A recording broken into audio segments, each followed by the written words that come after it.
a grabar esta presentación. En lo personal estoy muy contenta de ser coanfitriona como miembro de la subcomisión, porque bueno, Antonella la conozco desde hace tiempo, fue alumna junto con Vivi Alder de una materia en la que se dicta en la facultad, así que me encanta tener esta oportunidad además de verla en este día, Anto.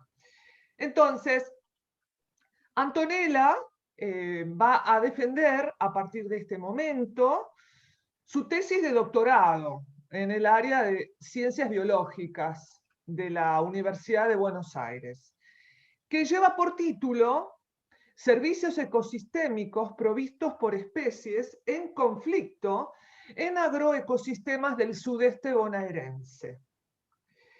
La tesis tuvo como directora a la doctora Julieta Pedrana, quien está presente, al director asistente, el doctor Néstor Maceira, y me tuvo Antonella como consejera de estudios, que fue un placer acompañarla durante todo este tiempo. Contamos con la grata presencia del jurado, conformado por la doctora María Bush, que es profesora asociada de la Universidad de Buenos Aires, investigadora en el Instituto de Ecología, Genética y Evolución de Buenos Aires, de CONICET, con el biólogo Gregorio Javier Pizarro, que es investigador de CONICET, en el Instituto de Recursos Biológicos del INTA, CNI-CIRN de Harlingen, y el doctor José Hernán Sarasola, profesor adjunto de la Universidad Nacional de La Pampa, investigador de CONICET y director de SECARA. Entonces, tal como les dijo la doctora Alder recién, les solicitamos a todos y todas los presentes apagar los micrófonos, a excepción, obviamente, de Antonella, obviamente, y del jurado. Y luego de la exposición habrá preguntas por parte del jurado, y cuando terminen esas preguntas, el jurado deliberará aparte para luego dar el dictamen final. Entonces, ya estamos listos como para escuchar tu presentación, Antonella. Cuando guste. Bien. Bueno, voy a compartir la pantalla. Ahí, ¿pueden verla? Sí. Bueno, entonces, muchas gracias Vivi y Aide por la presentación. Así que voy a comenzar con la introducción de la tesis. Bueno, los servicios ecosistémicos son atributos y procesos de los ecosistemas que generan beneficios para el hombre, aportando su bienestar. Y estos servicios dependen de procesos y funciones ecológicas de los ecosistemas y son traducidos en beneficios para las personas cuando son valorados o utilizados por ellas. Pero a su vez, el accionar de las personas puede afectar de manera positiva o negativa sobre estos ecosistemas y por ende sobre la fauna que habita en ellos. Como miembros de los ecosistemas, la fauna silvestre cumple importantes roles en la provisión de servicios ecosistémicos. Particularmente, las aves y los mamíferos están muy reportados en la bibliografía, ya que son, por un lado, grupos diversos, es decir, que están compuestos por especies que tienen distintos hábitos, están presentes en distintos ambientes y son relativamente de fácil monitoreo. Bueno, siguiendo con la clasificación internacional común de servicios ecosistémicos, CISES por sus siglas en inglés, podemos dividir a los servicios en tres. Por un lado, los de provisión son los beneficios materiales y energéticos que pueden obtener las personas, y relacionado con las aves y los mamíferos podemos obtener carnes, huevos, plumas o cueros. Los servicios de regulación y mantenimiento son los procesos que regulan y controlan todas las condiciones bióticas y abióticas de los ecosistemas, y como ejemplos podemos mencionar el control de plagas y pestes, que puede ser ejercido por mamíferos carnívoros, aves rapaces, o algunos herbívoros que consumen roedores, insectos y malezas, por ejemplo, que pueden ser consideradas perjudiciales para las actividades agropecuarias o para la salud ambiental. Por otro lado, estas aves y mamíferos están inmersos en la dispersión de semillas y polinización. Grandes agregaciones de aves aportan y aceleran el flujo de nutrientes y a su vez pueden estimular el crecimiento de las plantas, ya sea por estos nutrientes o a través de su pastoreo. Por otro lado, los carroñeros, tanto facultativos como obligatorios, pueden ejercer un saneamiento ambiental ya que al remover los cadáveres de los campos, aceleran el ciclado de nutrientes en los ecosistemas, y por otro lado, ayudan a eliminar focos de transmisión de enfermedades y de parásitos. Y finalmente, los servicios culturales son los beneficios no materiales que pueden obtener las personas, y tanto las aves como los mamíferos son fuentes de inspiración para el arte y la fotografía, y pueden promover ciertas actividades como el avistamiento de fauna y el ecoturismo. Cuando trabajamos con servicios mediados por especies de fauna silvestre, es importante tener en cuenta que estas especies no se distribuyen de manera uniforme en el espacio ni en el tiempo, ya que dependen de características locales y de paisaje y de variaciones estacionales. Por lo tanto, comprendiendo la ecología de estas especies, se pueden identificar potenciales servicios de importancia para la producción agropecuaria y para la integridad ambiental. Y para evaluar estos servicios, lo que primero tenemos que hacer es identificar las funciones ecológicas que están inmersas en ellos. La evaluación se puede hacer a través de distintos métodos estadísticos, y otra metodología que es muy utilizada es el mapeo de servicios ecosistémicos. Para ello, es importante utilizar indicadores o proxies de estas funciones ecológicas, y lo que se puede hacer es definir áreas de mayor solapamiento entre servicios que son conocidas como hotspots. Y para poder integrar estos servicios con la fauna silvestre podemos utilizar modelos ecológicos, como por ejemplo modelos de aptitud de hábitat, de ocurrencia o de abundancia, que lo que nos permiten por un lado es entender la dinámica espacial y temporal de las especies, y por otro lado, identificar áreas de mayor importancia, no solo para las especies, sino también para los potenciales servicios mediados por ellos. Y es en estas áreas donde podemos focalizar los estudios a nivel local, donde podemos evaluar empíricamente estos servicios. Y algo que tienen en común estos modelos es que podemos introducir variables ambientales y antrópicas para poder evaluar cómo afecta el accionar de las personas sobre estas especies, que es particularmente importante en los agroecosistemas. Bueno, en esta tesis trabajamos en los agroecosistemas de la región pampeana, que es un área de gran importancia para la producción de carnes y cereales a nivel mundial, y por esto fue intensamente modificada por las actividades agropecuarias. Esto lo que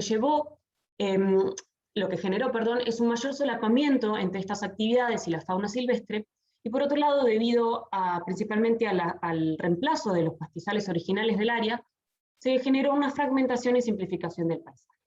Y esto tuvo como consecuencia un aumento de los conflictos entre las personas y la fauna, ya que muchas de estas especies son consideradas perjudiciales para las actividades agropecuarias, otras sufren los efectos negativos de estas pérdidas y fragmentación del hábitat. Por ejemplo, se ha observado una disminución muy grande de las poblaciones de especies depredadoras o de especies más sensibles a estos. Por lo tanto, las especies de esta región pueden estar siendo afectadas negativamente y como consecuencia sus funciones ecológicas y la capacidad de los ecosistemas de brindar servicios también.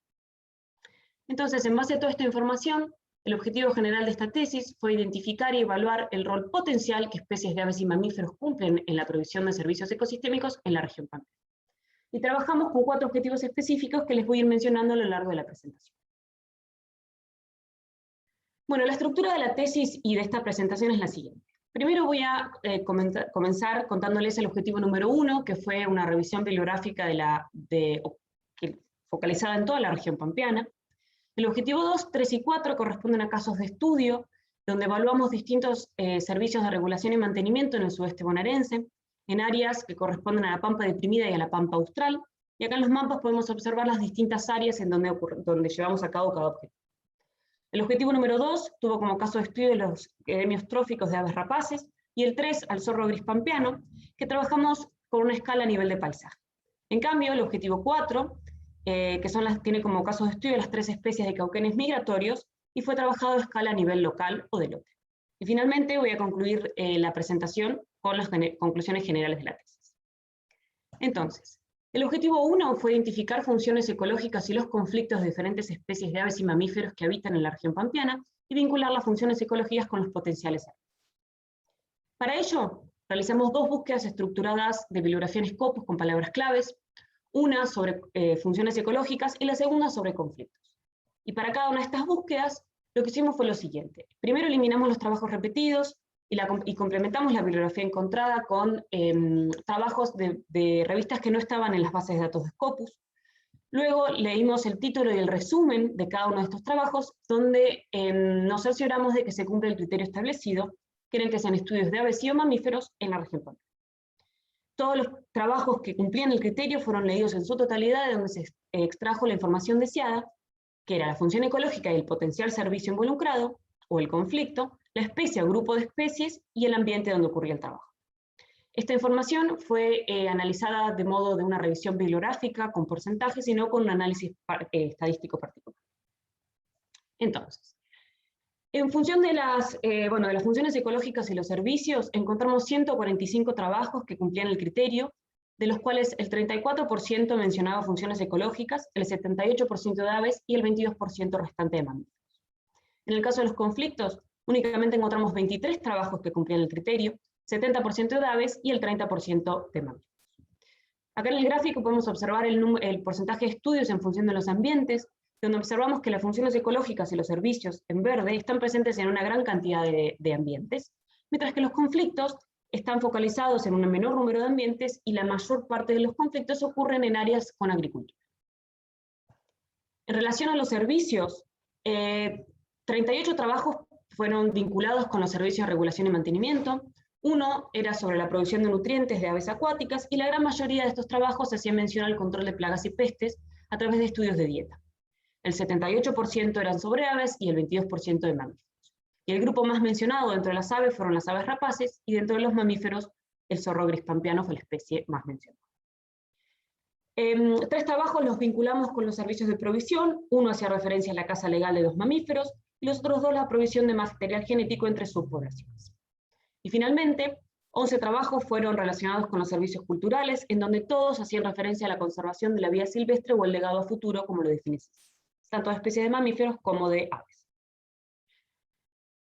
Bueno, en cuanto a los conflictos dentro de las aves, la cotorra común y los cauquenes fueron las especies más mencionadas, en donde los principales conflictos estuvieron vinculados con el daño y consumo de cultivos. Y por otro lado, los mamíferos los pudimos separar en 2 grupos. Por un lado, los carnívoros, compuestos por el zorro gris pampeano y el puma, son acusados de depredar sobre animales domésticos y el ganado, y por otro lado los roedores y el grupo Cenantra estuvieron vinculados con daños a cultivos y alimento almacenado, transmisión de enfermedades zoonóticas y que sus actividades interferían con las prácticas agrícolas. Por lo tanto, las conclusiones de este capítulo, por un lado, es que las aves y los mamíferos podrían estar cumpliendo importantes roles en una gran variedad de servicios en la región pampeana, lo que nos da la pauta para poder estudiar con mayor enfoque los servicios que están relacionados con las funciones ecológicas que más encontramos. Por otro lado, la mayoría de los estudios estuvieron relacionados con procesos de regulación de los ecosistemas, y los servicios de provisión y culturales estuvieron poco representados.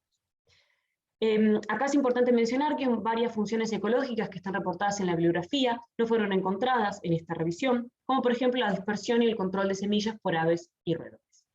Esto no significa que estos animales no estén cumpliendo un rol en estas funciones ecológicas, sino que no las encontramos en esta revisión. Y finalmente resaltar que las especies que hallamos con roles en la provisión de servicios también están involucradas en conflictos, lo que resalta que futuros estudios deben integrar este concepto de beneficios con conflictos.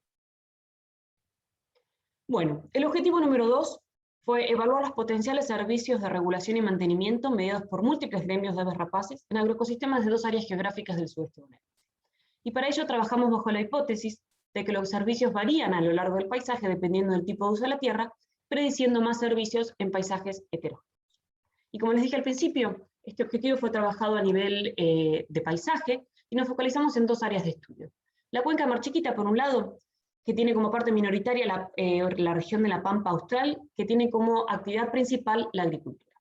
Por otro lado, la parte mayoritaria de la cuenca corresponde a la Pampa Deprimida, que tiene como actividad principal a la ganadería, y particularmente esta región es donde se reporta la menor intensificación y transformación del hábitat de toda la región pampeana.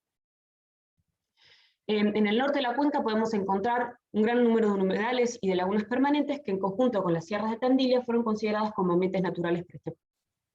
Por otro lado, la segunda área de estudio fue parte de la Pampa Austral, que denominamos Pampa Sur para poder diferenciarlo de la ecorregión.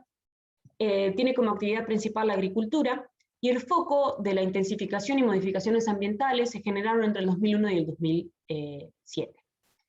Al igual que en la cuenca, encontramos las sierras de Ventaña y un menor número de lagunas y humedales distribuidos a lo largo de todo el área. Entonces, en estas áreas podemos trabajar en zonas que tienen diferentes usos e historias de uso entre ellas. Bueno, y siguiendo con el enfoque espacial, utilizamos la metodología de transectas lineales que fueron seleccionadas al azar en caminos vecinales de tierra, pero tuvimos en cuenta los principales ambientes, que son la agricultura y la ganadería, en ambas áreas de estudio, que fue determinado por trabajos previos en estas áreas.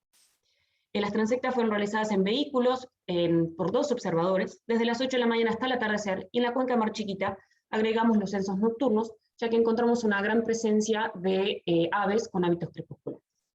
En la cuenca Mar Chiquita trabajamos de septiembre a octubre del 2016 y 2017, y en la Pampa Sur en julio del 2012.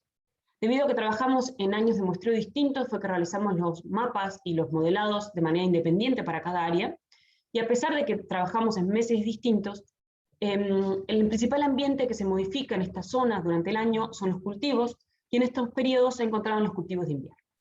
Entonces, en las transectas registramos por un lado los distintos ambientes que encontramos en ellas, y la presencia de todas las especies de aves rapaces que encontrábamos posadas o volando por la zona. Entonces, luego, a través de una búsqueda bibliográfica, identificamos las principales presas consumidas por cada una de estas rapaces y las clasificamos en gremios tróficos, identificando 5, consumidores de roedores, de aves, de carroña, de caracoles y insectos. Y en base a los principales efectos negativos de estas presas, relacionamos los gremios tróficos con los potenciales servicios ecosistémicos. Y bueno, y en base al enfoque espacial que le dimos, ubicamos las presencias de las rapaces en una grilla con celdas de 250 por 250 metros, y a su vez trabajamos con variables espaciales que fueron obtenidas a partir de la construcción de un sistema de información geográfico y de mapas de uso de la Tierra, que fueron construidos a partir del registro de ambientes en las transectas y de un trabajo de clasificación de imágenes supervisadas. Y a partir de estos mapas pudimos obtener variables de paisaje teniendo en cuenta el área de acción promedio de las rapaces. Y toda esta información fue introducida en el Biomapper para correr modelos de aptitud de hábitat que se construyen en base a un análisis ecológico de nicho. Este análisis lo que hace es, a partir de las variables introducidas en el modelo, construye 2 índices globales no correlacionados entre sí, que es la marginalidad y la especialización, que es la inversa a la tolerancia. Cuando se construyen estos índices en base a las mismas variables ambientales, se pueden utilizar para comparar entre especies. Y lo que obtenemos son mapas predictivos de distribución de cada especie para cada área de estudio. Entonces, con estos mapas predictivos, sumamos los mapas de cada especie perteneciente a cada gremio y los dividimos por el número total de especies en el gremio, para obtener un mapa de servicios ecosistémicos de cada uno de los gremios estudiados. Estos mapas fueron clasificados en 2, donde consideramos la presencia del servicio del gremio cuando había igual o más de un 50% de probabilidad de presencia, siguiendo con la bibliografía encontrada. Y finalmente, sumando todos estos mapas de los gremios, obtuvimos un mapa de hotspot de servicios ecosistémicos. Entonces, a lo largo de las transectas encontramos 16 especies de rapaces, pero debido al número de celdas con presencia y la distribución de estas celdas, pudimos trabajar con 8 especies en la cuenca Mar Chiquita y con 4 en la Pampa Sur. Acá lo que observamos son los mapas de aptitud de hábitat para cada especie con la que trabajamos, y en rojo podemos encontrar las zonas de mayor aptitud. Todos estos mapas corresponden en promedio, explican el 97% de la información. Bueno, en cuanto a los índices globales que obtenemos de los modelos, comparamos la especialización en función de la marginalidad, y en ambas áreas de estudio pudimos diferenciar 2 grandes grupos. En la cuenca Mar Chiquita, la marginalidad fue el índice que más varió, encontrando que el caracolero y el gavilán planeador tenían la marginalidad más alta, lo que indica que utilizan hábitats menos abundantes en relación a las condiciones promedio del área de estudio.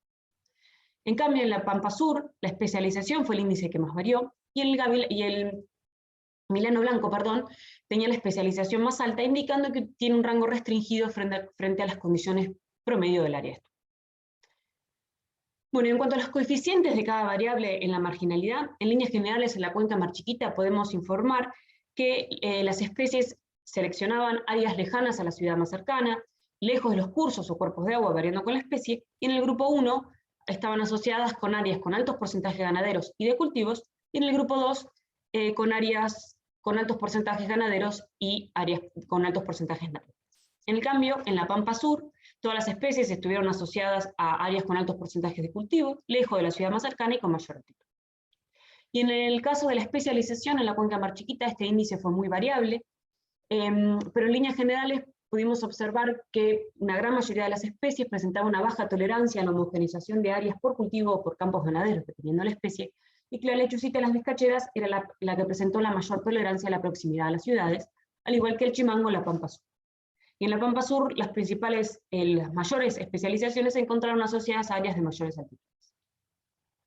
Bueno, en cuanto a los gremios, en la cuenca Mar Chiquita encontramos 5 gremios, mientras que en la pampa sur solamente 3.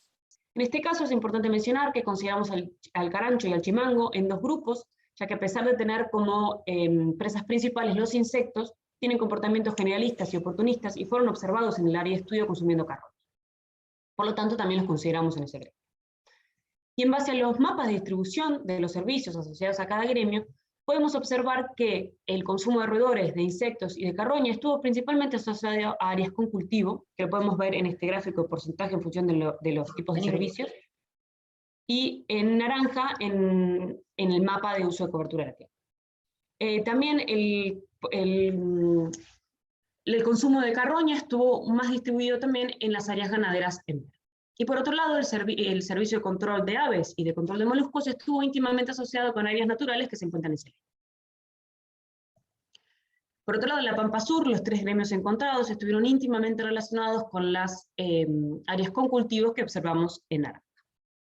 Y finalmente, en los mapas de hotspot de servicios, en ambas áreas de estudio encontramos que la mayor parte del área estaba cubierta por 2 y 3 servicios, que corresponden al servicio de control de roedores, de insectos y de carroña. Y particularmente en la cuenca Mar Chiquita encontramos que el área de 4 y 5 servicios es muy pequeña, y acá en el cuadrado agrandado podemos observar las zonas negras que corresponden al solapamiento de 5 servicios.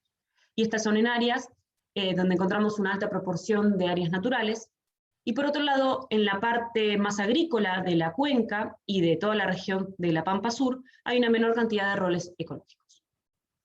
Entonces, las principales conclusiones que podemos obtener de este objetivo: por un lado, que la distribución de las especies responde de manera diferente a los distintos usos de la tierra, y por ende los servicios asociados a las mismas también.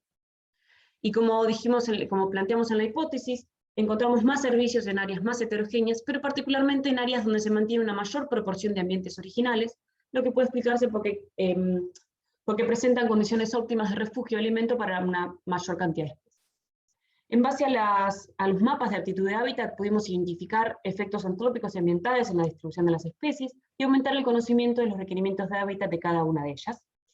Y en relación a esto, encontramos que el gavilán plañador y el caracolero son las especies que presentan las distribuciones más restringidas, con requerimientos de hábitat más específicos, con lo cual nos puede dar la pauta de que estas especies pueden ser las principales perjudicadas frente al avance de la agricultura y principalmente frente al drenaje de humedales y de lagunas. Y por otro lado, el resto de las especies presentaron mayores distribuciones, pero también parecen ser sensibles a los disturbios humanos, como puede ser la homogeneización del paisaje por cultivos o por campos ganaderos. Y en este objetivo, a través de la identificación de las funciones de las aves rapaces, pudimos resaltar el potencial rol como controlador de plagas en los agroecosistemas, que puede ayudar, por un lado, a aumentar el manejo sustentable de los campos, si es que se consideran estos beneficios dentro del manejo de los lotes, y que pueden ser considerados como especies aliadas de la producción. Y si logramos esto, podemos plantear pautas de manejo que sean mejor recibidas por los productores a nivel local, como mantener sitios de percha o disminución del uso de insecticidas, y por otro lado, a nivel de paisaje, que está íntimamente relacionado con lo que encontramos en los mapas de hotspots, queremos resaltar la importancia del mantenimiento de paisajes heterogéneos, particularmente de áreas donde se deben priorizar medidas de conservación, que están marcadas en rojo, que es donde mayor solapamiento de especies encontramos, y también resaltar la importancia de ambientes naturales conservados, inmersos en paisajes agrícolas para la promoción de la biodiversidad y de los servicios ecosistémicos. Bueno, el tercer objetivo fue evaluar el potencial servicio de regulación y mantenimiento del control de roedores asociados al zorro gris pampeano en la cuenca Mar Chiquita. Trabajamos en 3 partes. Primero, identificamos las principales variables ambientales y impacto humano que están afectando la densidad del zorro, y produjimos mapas de densidad para la temporada reproductiva, que es septiembre-octubre, y la no reproductiva, que es marzo-abril. Luego construimos mapas potenciales de distribución de las principales especies de roedores para cada temporada, y finalmente construimos mapas del potencial servicio de control de roedores mediados por este zorro. Como dije, el caso de estudio fue el zorro gris pampeano, que es un carnívoro principalmente que habita ambientes abiertos de toda la región pampeana. Parece ser tolerante a los disturbios humanos, y estas poblaciones presentan variaciones temporales, principalmente asociadas con que en la temporada reproductiva encontramos los adultos que sobrevivieron al invierno, y en la no reproductiva encontramos a las crías con los padres luego de los nacimientos en verano. Es un depredador de roedores en sus dietas. Estos roedores están reportados como que son vectores de enfermedades que causan daños a cultivos, y a su vez también sufren de las modificaciones ambientales en función de los requerimientos de hábitat de cada una de ellas. Y al igual que el zorro, presentan mayores variaciones temporales, presentando mayores abundancias en otoño e invierno. La mayoría de los estudios de este zorro hicieron foco en los conflictos, ya que es una especie que es perseguida y cazada por los productores, ya que es acusada de depredar sobre el ganado y sobre aves de corral, y se ha prestado poca atención al rol en la provisión de los servicios ecosistémicos, particularmente al control de roedores. Entonces, planteamos las siguientes hipótesis. La primera es que los disturbios generados por las actividades humanas influyen de manera negativa sobre la densidad del zorro pampeano, prediciendo una menor densidad de zorros en la proximidad a áreas urbanas y una mayor densidad en áreas con pastizales naturales y campos ganaderos, ya que son las áreas de menor impacto humano. La hipótesis temporal dice que la densidad de zorros disminuye entre la temporada no reproductiva y reproductiva, y la predicción que hay una menor densidad estimada de zorros en la temporada reproductiva. La hipótesis de roedores dice que la presencia de los mismos varía en función de las características ambientales asociadas a sus principales requerimientos de hábitat, prediciendo una mayor presencia de roedores asociados a ambientes conservados en áreas con cobertura vegetal constante, y una mayor presencia de roedores vinculados a ambientes antropizados en zonas de cultivo y cerca de casas rurales. Y por último, planteamos que el mayor control de roedores se encuentra en áreas asociadas a ambientes naturales dedicados a la ganadería y en la temporada no reproductiva. Bueno, al igual que en el caso de las aves rapaces, seguimos la metodología de transectas lineales, solamente en la cuenca Mar Chiquita, ya que esta es un área que se utiliza como una buena representación de los distintos usos de la tierra de todo el sudeste bonaerense, y trabajamos en censos nocturnos, ya que es el pico de actividad del zorro. Fueron realizados en vehículos en la temporada no reproductiva y reproductiva, y el equipo de muestreo estuvo compuesto por un conductor y 2 observadores que iban parados atrás de la caja de la camioneta reflectoreando a ambos lados del campo. Y cada vez que se observaba un zorro, se frenaba y se tomaba la distancia, el ángulo y el rumbo, y a su vez tomábamos a nivel de transecta variables intrínsecas del censo, como por ejemplo la temperatura. Por otro lado, también tomamos en cuenta variables espaciales a través de la construcción de un sistema de información geográfico y de los mapas de uso de la Tierra, y toda esta información fue introducida en los modelos de densidad de superficie que corrimos en el RStudio. Estos modelos trabajan en 3 partes. Primero, modelamos la probabilidad de detección, que trabaja con el número de zorros en función de la distancia a la transecta. Luego estas transectas son divididas en segmentos y donde corremos los modelos espaciales, que es el número de zorros en función de variables espaciales a través de modelos generalizados aditivos. Y finalmente los mejores modelos son utilizados para extrapolar esta información y construir mapas de densidad de zorro. Bueno, en cuanto a los mapas de roedores, partimos a través de una búsqueda bibliográfica en donde identificamos las principales especies de roedores en la dieta y los principales requerimientos de hábitat de los roedores. Debido a que no teníamos datos de presencia de los roedores en la cuenca Mar Chiquita, utilizamos modelos espaciales de lógica difusa, lo que nos permitieron transformar esta información de los requerimientos de hábitat en modelos espaciales numéricos que van de 0 a 1. Y construimos mapas de distribución potencial de cada especie de roedor en ambas temporadas. En base a los requerimientos de hábitat, entonces, pudimos hacer una clasificación general en donde las especies de calomes y el musmúsculos estuvieron principalmente asociadas a ambientes más antropizados, mientras que la Codona sarai y el Origorhizomys flavensis estuvieron principalmente relacionados con ambientes poco perturbados con cobertura vegetal constante. Y finalmente, solapando los mapas de densidad del zorro y los mapas de lógica difusa de roedores, para cada temporada pudimos obtener mapas de potencial servicio de control de roedores. Bueno, en cuanto a los principales resultados, corremos 68 modelos de densidad de superficie en total, en donde observamos que las variables significativas variaron con el año y con la temporada. Y en base a los mejores modelos de cada temporada, encontramos que la temporada no reproductiva y reproductiva del 2017 explicaban el mayor porcentaje de la información, por lo tanto seguimos trabajando con estas temporadas. En la temporada no reproductiva encontramos que la densidad de zorros aumenta de manera significativa en valores intermedios de longitud y altos de latitud, y en áreas con porcentaje de rastreo de un 30 y un 35%. En la temporada reproductiva, en cambio, encontramos que la densidad de zorros aumentó en valores intermedios de longitud, en áreas con altos porcentajes de cultivo, en la proximidad a la ruta pavimentada más cercana y de forma lineal a la proximidad a la ciudad más cercana, que está íntimamente correlacionado con la proximidad a la reserva de biosfera de Marchiquita. En base a los mapas de densidad de superficie, encontramos que en la temporada no reproductiva el centro de la cuenca y el norte corresponden a zonas de mayores densidades de zorro, y en la temporada reproductiva también encontramos el centro, pero también un poco más hacia el sur, con altas densidades. La densidad promedio de la temporada no reproductiva fue de 2.37 zorros por kilómetro cuadrado, mientras que la reproductiva fue 1.45, por lo que la abundancia calculada fue mucho mayor en la temporada no reproductiva. Bueno, acá podemos observar los mapas de lógica difusa de los dos grupos de roedores para cada temporada. Acá es importante mencionar que estos mapas corresponden a la suma de los mapas de distribución de cada especie compuesta en cada grupo. De los roedores asociados a los ambientes más conservados, podemos observar que la mayor cantidad de píxeles los encontramos en el norte de la cuenca, mientras que los que están asociados a ambientes más antropizados en el sur de la cuenca. Y las principales diferencias entre ambas temporadas corresponden a que en la temporada no reproductiva encontramos más áreas con cultivos y en la reproductiva, más rastrojos. Bueno, en cuanto a los a los mapas de potenciales servicios de control de roedores, en ambas temporadas encontramos que el centro del área, del centro de la cuenca, son áreas prioritarias para el control y resaltamos a la temporada no reproductiva de mayor relevancia para el control de roedores. Principalmente asociado porque encontramos un mayor número de píxeles con categoría alta del control, que está íntimamente asociado con la mayor densidad de zorros, pero también porque corresponde y coincide con los picos poblacionales de roedores reportados en la bibliografía. Bueno, entonces, en función de estos resultados, podemos concluir que las diferentes variables incluidas en los modelos finales respaldan una organización espacial flexible en relación a los parámetros ambientales en el zorro, que esto también fue reportado por otros estudios en otras áreas de la región pampeana. Efectivamente, encontramos que los disturbios por las actividades humanas y la configuración del paisaje afectan la densidad del zorro gris pampeano en el espacio, pero no de la manera que pensábamos. Ya que la primera predicción de la hipótesis espacial no se cumplió, ya que hallamos una asociación positiva con áreas urbanas y rutas pavimentadas, y esto puede ser explicado porque son áreas que pueden tener una mayor disponibilidad de alimento, como se observa para otros zorros en distintas regiones de Europa, pero es importante mencionar que esta cercanía puede aumentar los conflictos entre las personas y los zorros.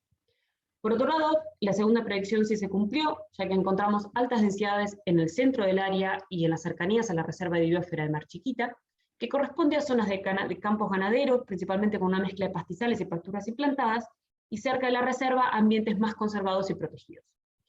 Y en relación a las diferencias entre las temporadas, en los mapas de densidad, encontramos una asociación positiva con áreas con cultivos en la temporada reproductiva, y esto puede ser explicado ya que en esta temporada ocurrieron intensas lluvias e inundaciones en las zonas bajas, con lo cual puede haber generado que los zorros se movieran a zonas más altas, que estaban generalmente ocupados por cultivos. Y en la temporada no reproductiva, hallamos una asociación positiva con áreas con porcentajes de rastrojo, y en esta temporada es cuando empieza la cosecha de los cultivos de verano, por lo que la pérdida de semillas por esta cosecha puede representar alimento para alguna de sus presas. Y finalmente, la hipótesis temporal sí se cumplió, ya que encontramos mayores abundancias de zorros en la temporada no reproductiva. En cuanto a los mapas de lógica difusa de los roedores y el servicio de control, hallamos un mayor solapamiento entre áreas con altas densidades de zorros y los mapas de roedores asociados a ambientes menos perturbados. Y este enfoque nos permitió identificar áreas donde se pueden focalizar futuros estudios del control efectivo de roedores por parte del zorro, particularmente en otoño, que corresponde a la temporada no reproductiva. Pero por otro lado es importante mencionar algunas limitaciones y generalizaciones que tuvimos que hacer para poder aplicar estos modelos. Por un lado, la clasificación de roedores que utilizamos fue general y nos basamos en los principales requerimientos de hábitat de las especies, pero eso no significa que una especie no pueda, una especie clasificada en un grupo no esté presente en los ambientes del otro grupo, como ocurre, por ejemplo, con las especies de calores. Por otro lado, no pudimos hacer una diferencia entre cultivos y los bordes de cultivo, principalmente porque estos bordes están poco mantenidos y generalmente son muy angostos, con lo cual en el tamaño de píxel trabajado no pudimos hacer esta diferenciación, pero resaltamos la importancia de los bordes principalmente para muchas de las especies en las que trabajamos. Bueno, y la información obtenida de la densidad espacial del zorro puede ser utilizada para detectar fluctuaciones en las poblaciones de esta especie a partir de los cambios en el uso de la tierra futuro, y por otro lado también identificar áreas con mayores conflictos y mayores beneficios entre el zorro y las personas.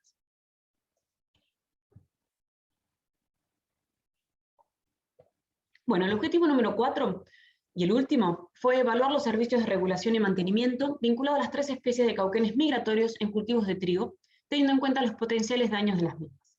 Y trabajamos en 2 partes. Por un lado, cuantificamos los potenciales daños del pastoreo de cauquenes al cultivo de trigo, teniendo en cuenta variables a lo largo del desarrollo y la intensidad de pastoreo o número de cauquenes. Luego cuantificamos también los potenciales servicios mediados por cauquenes en los cultivos de trigo en términos del aporte de nutrientes, del control de malezas y el efecto macollado. Bueno, como les dije, trabajamos con las 3 especies de cauquenes migratorios, que es el cauquén común, el cauquén cabeza gris y el cauquén colorado. Estas especies migran desde la Patagonia argentina y chilena hacia el sur de la región pampeana, particularmente de Buenos Aires, donde llegan al área de estudio cuando los lotes se encuentran en rastro. Y es cuando emerge el trigo que entran en conflicto con los productores, ya que son acusados de consumir, pisotear y generar un desarraigo de plántulas de trigo. A pesar de que no se encontró una evidencia empírica del daño que estas aves generan, fueron perseguidas y cazadas durante muchos años, lo que generaron grandes disminuciones en sus poblaciones, particularmente del cauquén colorado, que se encuentra en peligro crítico de extinción, quedando menos de 900 individuos en todo el país. Bueno, a partir de esta información planteamos 3 hipótesis. La primera es que la presencia de cauquenes en los cultivos de trigo afecta negativamente el desarrollo de los mismos, pero sin afectar el rendimiento, prediciendo la cobertura de trigo es menor en parcelas pastoreadas que en las control, pero que el rendimiento es igual en ambos tratamientos. Y relacionado a los servicios, que los cauquenes aportan al ciclado de nutrientes en mayor medida después de la emergencia del trigo y consumen más malezas antes de la emergencia. Esta hipótesis está relacionada con el valor nutricional de las plantas y su disponibilidad en los campos, y predijimos que encontramos un mayor porcentaje de nitrógeno y fósforo en las heces durante la emergencia del trigo y una mayor presencia de especies de malezas en las heces antes de la emergencia del trigo. Y finalmente que el pastoreo de cauquenes estimula el crecimiento de trigo, que es lo que llamamos un efecto macollador, prediciendo que el trigo compensa el pastoreo de cauquenes, variando en base al número de individuos. Bueno, como les dije, en este caso trabajamos a escala local, y donde identificamos 9 lotes de trigo privados, donde los productores no espantaban a los cauquenes. Estos lotes estaban ubicados en la zona de mayor aptitud de hábitat para las 3 especies y también donde encontramos las mayores abundancias. Y por otro lado, corresponde a la parte de la 4ª región triguera del país, lo que resalta la importancia económica del trigo en esta zona. Bueno, y a lo largo de este estudio realizamos 7 visitas, que están relacionadas con la presencia de los cauquenes en el área de estudio y con el desarrollo del trigo. La primera visita fue posterior a la llegada de los cauquenes, que ocurre a fines de mayo. La segunda fue entre la siembra y la emergencia de trigo. Desde la 3ª hasta la 6ª corresponde al periodo vegetativo del trigo, y particularmente la 6ª visita es después de la partida de cauquenes, que ocurre entre fines de agosto y principios de septiembre. Y finalmente en diciembre, cuando el trigo se encuentra en madurez fisiológica a punto de ser cosechado, realizamos la 7ª visita. Acá es importante mencionar que el periodo crítico de rendimiento de trigo está reportado que ocurre entre octubre y noviembre. Bueno, entonces, desde la primera visita hasta la 5ª realizamos transectas al azar, donde contamos heces frescas, que son un indicador de la intensidad del pastoreo de los cauquenes o el número de cauquenes por lote por visita. A su vez, recolectamos heces frescas que fueron utilizadas para analizar nutrientes y dieta, comparando entre antes y después de la emergencia del trigo. En la segunda visita, siguiendo un diseño estratificado en cada lote, ubicamos las parcelas con los tratamientos. En las parcelas control ubicamos las jaulas de exclusión para evitar el pastoreo de cauquenes, y después delimitamos y georreferenciamos parcelas pastoreadas. De la 3ª, 4ª y 5ª visita medimos la cobertura de trigo por medio de una fotografía vertical de todas las parcelas, que luego fueron analizadas por el INMISHAPE. En la 3ª y 6ª visita medimos el contenido de clorofila de las plantas, que es un indicador de la calidad nutricional del trigo. Y a su vez en la 6ª medimos el número de macollos por planta. Y finalmente, en diciembre, medimos 6 variables de rendimiento. Bueno, todas estas variables fueron analizadas con modelos lineales generalizados mixtos, los nutrientes fueron analizados con un T-Student, y la dieta fue analizada de manera descriptiva. Bueno, en cuanto a los principales resultados de las variables a lo largo del ciclo del trigo, principalmente encontramos que la cobertura del trigo disminuyó significativamente en parcelas pastoreadas y con la intensidad de pastoreo. El contenido de clorofila encontramos que aumentó con el crecimiento del cultivo, pero no varió ni entre tratamientos ni con la intensidad de pastoreo. El número de macollos por planta tampoco varió con la intensidad de pastoreo ni entre tratamientos, al igual que la gran mayoría de las variables de rendimiento, que no encontramos diferencias significativas entre tratamientos ni con la intensidad de pastoreo. En la única variable que encontramos un aumento leve pero significativo fue en el porcentaje total de proteínas en los granos en parcelas pastoreadas. Bueno, en cuanto a los nutrientes, para el nitrógeno y fósforo encontramos una diferencia significativa entre los dos periodos trabajados, y para ambos nutrientes fueron mayores después de la emergencia del trigo. Y en relación a los análisis microhistológicos de heces, mostraron que antes de la emergencia los cauquenes consumen 13 especies de plantas consideradas malezas, dentro de las cuales el ryegrass es la especie más consumida, y luego de la emergencia del trigo solamente comían trigo. Entonces, las conclusiones principales de este objetivo fue que encontramos que el contenido de clorofila aumentó con el desarrollo del cultivo, y esto es un indicador de que el pastoreo de cauquenes no afecta la calidad nutricional del cultivo durante su desarrollo. Por otro lado, hallamos que la cobertura disminuyó con el pastoreo de cauquenes, pero no hubo diferencias a nivel de macollo ni rendimiento. Con lo cual, esto es un indicador de que la planta se recupera luego del pastoreo, en concordancia con las hipótesis planteadas y con mucha información de otras especies de aves gregarias. Lo que puede estar mostrando que bajo las intensidades de pastoreo actuales, el pastoreo de cauquenes no genera pérdidas económicas en el rendimiento de trigo. Y en relación a los servicios del pastoreo de cauquenes, efectivamente encontramos un mayor aporte de nitrógeno y fósforo luego de la emergencia del trigo, pero este aporte, al compararlo con los fertilizantes que aplican en los campos, es bastante chico, pero bueno, sigue siendo un aporte significativo al ciclado de nutrientes. Esta diferencia de nutrientes entre ambos periodos está íntimamente relacionado con el consumo de plantas y su valor nutricional, y en relación a las malezas, hallamos un mayor consumo de estas plantas antes de la emergencia del trigo. Y en este caso queremos resaltar dos cosas. Por un lado, el consumo de ryegrass, ya que es una especie problemática en el área de estudio que presenta resistencia al glifosato y se encuentra en una gran cantidad de lotes, con lo cual el consumo de esta planta puede ser un gran beneficio para los productores. Y por otro lado, que luego de la emergencia del trigo, cuando comían solamente trigo, no había una gran disponibilidad de malezas presentes en los lotes debido a la gran cantidad de herbicidas que aplican, con lo cual nos surgió la pregunta para futuros estudios de qué pasa en campos con manejos agroecológicos. Y finalmente, el contenido de proteínas en los granos, que encontramos que aumentó en parcelas pastoreadas. Esto puede verse en la contribución de nitrógeno inorgánico en las heces de cauquenes, pero esta contribución está reportada en la bibliografía como que ocurre en periodos más cortos de tiempo, con lo cual creemos que es necesario realizar nuevos estudios a futuro para evaluar de dónde vienen los nutrientes absorbidos por las plantas, como por ejemplo puede ser a través de isótopos.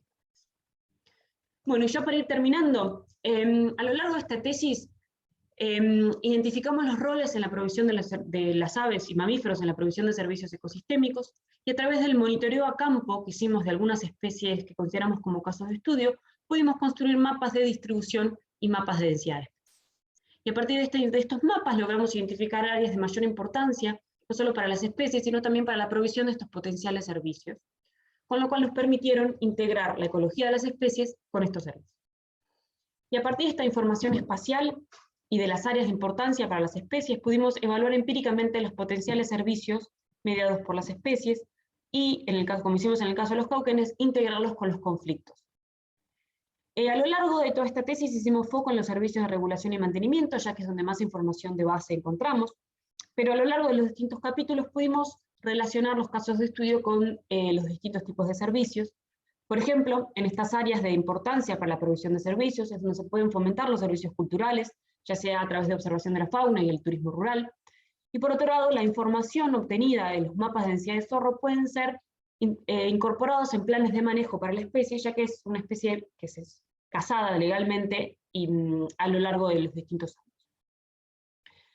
Bueno, y finalmente resaltar que estos resultados pueden ayudar a comprender los factores que están afectando a las especies y sus requerimientos de hábitat, principalmente en hábitats o en paisajes altamente modificados, con los cuales nos pueden ayudar a detectar cambios en las poblaciones frente a los cambios de uso de la tierra futuro. Y por otro lado, la identificación de áreas de importancia para las especies y los puntos de provisión de servicios ecosistémicos pueden ayudar a promover la restauración ecológica de algunos ambientes naturales y originales, y la aceptación de planes de ordenamiento territorial. Y en términos de las estrategias de conservación, nuestros resultados sustentan la importancia de la integración de ambientes naturales conservados en paisajes agropecuarios para fomentar no solo la presencia de estas especies, sino también resaltar la mayor provisión de servicios.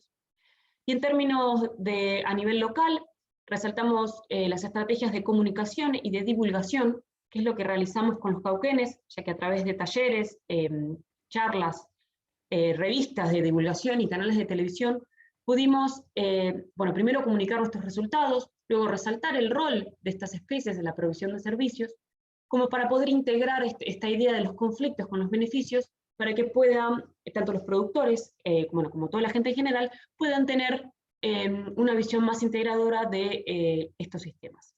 Y esto puede ayudar a aumentar la valoración de las especies, ayudando a su conservación y principalmente a su coexistencia con las actividades agropecuarias.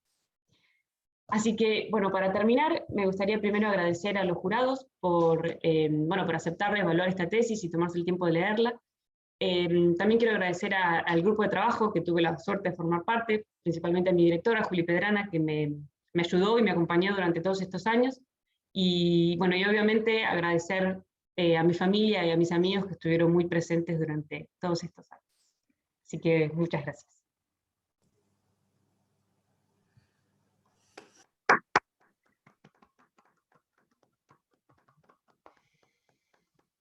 Bueno, muchas gracias, Antonella. Entonces ya habilitamos los comentarios por parte del jurado.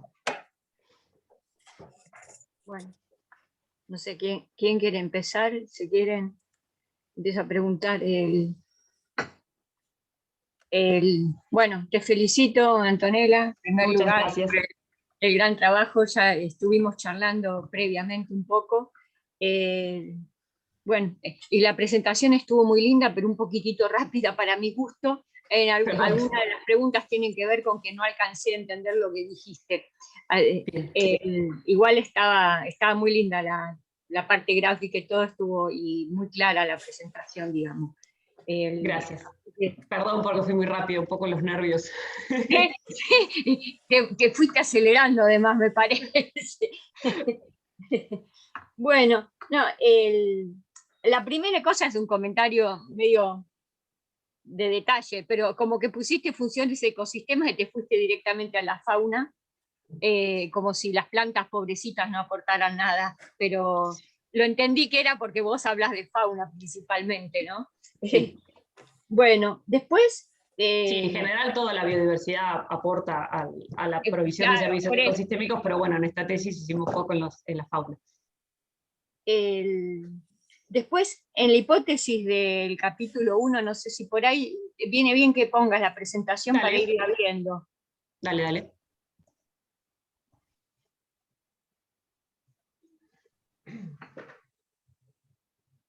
¿Capítulo 1, el de revisión? Sí, sí. Acá está bien. A ver, sí, anda a las hipótesis. No, en esta no planteamos hipótesis, porque fue una revisión bibliográfica. Por ahí, algo de varía con la heterogeneidad. A ver, no, la de rapaces. Bien, acá. Es ahí. Sí, a ver, ahí. Ves que varían a lo largo del paisaje dependiendo del tipo. Dependiendo, después pusiste más en paisaje heterogéneo. ¿Te acordás que yo te había comentado? Sí. Lo de que si la hipótesis no tiene dirección, la predicción tampoco. Sí. Ahí se te escapó una. Porque... Sí, el resto las cambié, pero claro, sí, esta la voy a cambiar para la versión final. Eso. Bueno, después, me parece, en la parte del zorro, porque ya es el tema sobre roedores, porque en aves pusiste roedores, me parece que no. Consideré un gremio que consume roedores, pero no hablé de los roedores en particular. No, me parece que era acá, a ver, que me parece que acá fue donde se me escapó lo último que dijiste. No sé dónde están las hipótesis, a ver. Acá. Claro, a ver, Bueno, la hipótesis respecto a roedores también varía en función de las características ambientales, y después decís en particular que en conservado va a haber tal cosa y en tal otro, esa también es un poco no coherente. No, y se me había perdido el final, el pedazo este del servicio ecosistémico. Sí, sí, Ahí. es una Era predicción en cosa base a así. las distintas hipótesis que Sí. planteamos. Y después, bueno, esto ya lo estuvimos charlando, pero desde mi experiencia con roedores, sigo opinando que meter al mus musculus junto con los calomis no es muy adecuado, porque está bien que hay lugares donde el mus musculus también está bastante en la parte de cultivo, pero más que nada es en áreas más comensales, digamos, donde hay ambientes urbanos. No sé si era el caso en tu área de estudio que tenías En realidad pequeños. nos basamos principalmente en el trabajo de González Fischer del Sí, 2017, que es me había donde, dicho.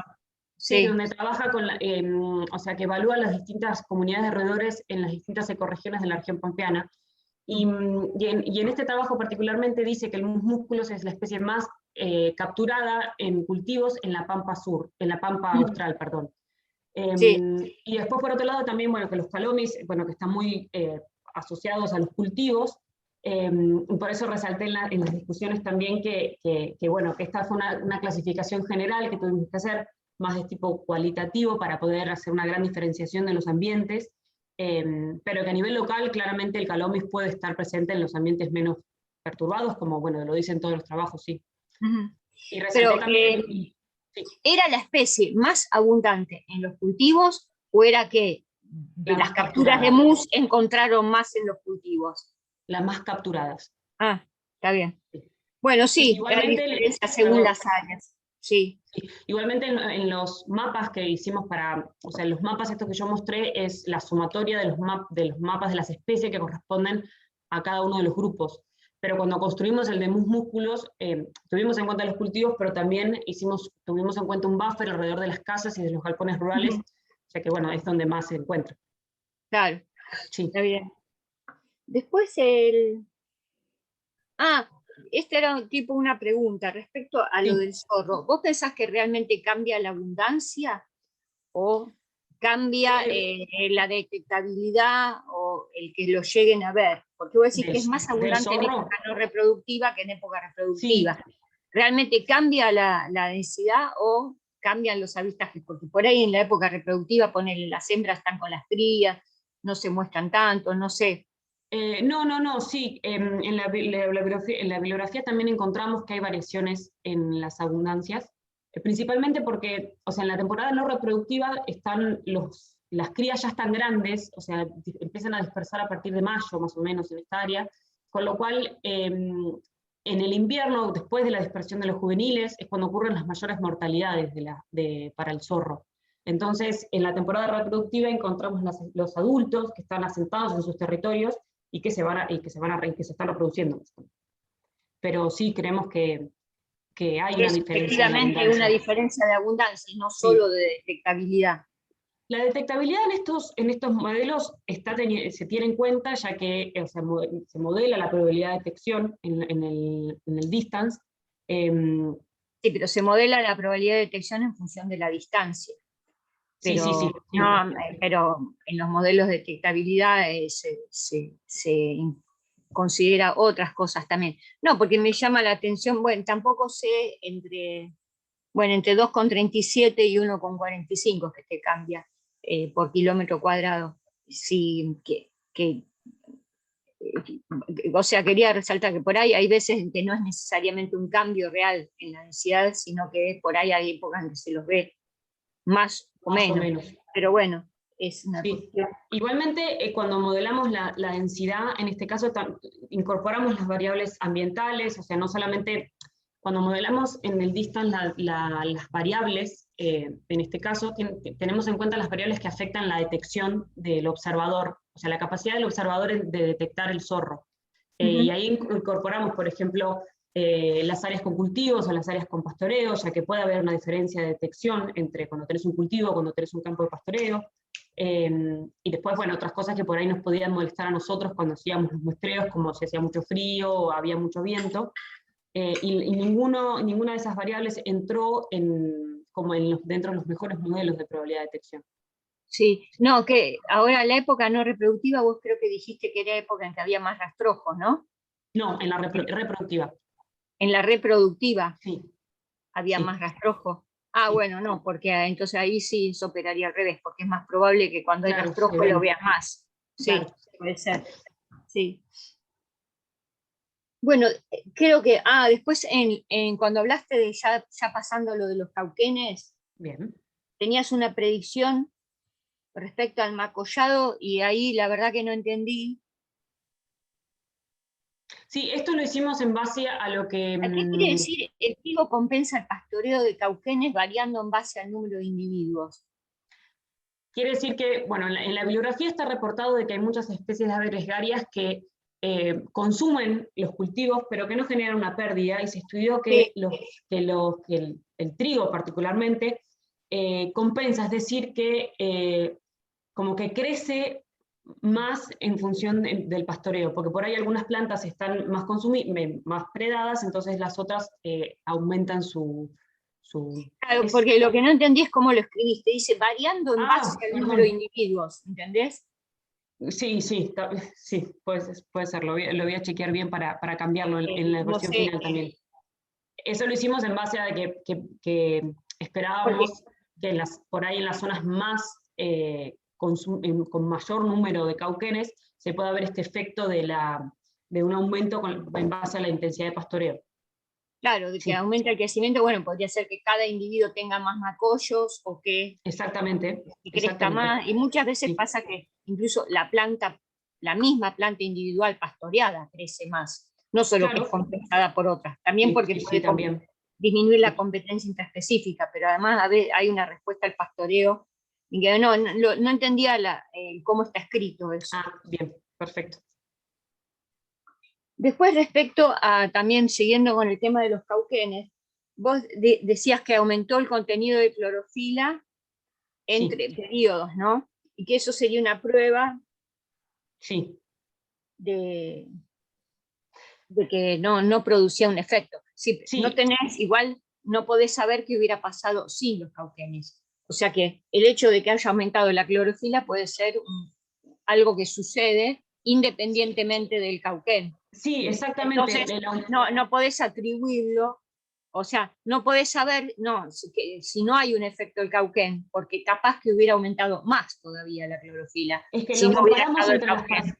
Claro, lo comparamos entre las parcelas pastoreadas y las no pastoreadas también. Por eso no encontramos claro, un efecto ni entre tratamiento ni con la intensidad de pastoreo en las parcelas pastoreadas. Está bien, claro, acá el contenido de clorofila aumentó con el desarrollo del cultivo. Entonces ahí yo digo, bueno, pero por ahí hubiera aumentado más todavía. O sea que no lo afecta directamente. Sí, que es algo que se esperaba. No sabés si no lo afectó. Con este enunciado no sabés si no lo afectó. Con el enunciado. Porque podría haber aumentado más, ¿entendés? Bien, perfecto. No encontramos aumentó, diferencias. Pero no sabés si hubiera aumentado más. Lo podés sacar de otro lado, en todo caso, pero no de ahí en particular. Bueno, después la última cosa que me quedó la duda, porque vos, por un lado, hablás que consumen malezas antes de la emergencia del trigo, que harían como un control de malezas. Sí. Luego de la emergencia decís que no hay disponibilidad de malezas, que comen solo trigo. Pero entonces la pregunta es, ¿cuándo aplican los herbicidas los productores? Lo aplican a lo largo de todo el cultivo. Nosotros, bueno, no lo incluí acá por una cuestión de tiempo, pero también medimos el porcentaje de malezas en todas las parcelas, y era realmente muy bajo, o sea, menos del 1% de la parcela estaba cubierta por malezas. Y lo que veíamos es que entre visitas, claramente habían aplicado porque no veíamos plantas más grandes, a veces veíamos plantas cada vez más chiquitas. Y por eso, bueno, no pudimos aplicar medidas, hacer un análisis continuo, como medidas repetidas en el tiempo, para el porcentaje de malezas, porque no aplicaban en el medio. Y no pudimos encontrar un patrón en la aplicación de los herbicidas como para poder tenerlo en cuenta en las visitas que realizamos. Claro, porque acá entonces no habría disponibilidad de malezas ni antes ni después de la emergencia. Sería muy baja. No, antes sí, antes era todo malezas, pero porque todavía no habían sembrado. ¿Herbicida también? Aplican, claro, generalmente cuando siembran, aplican.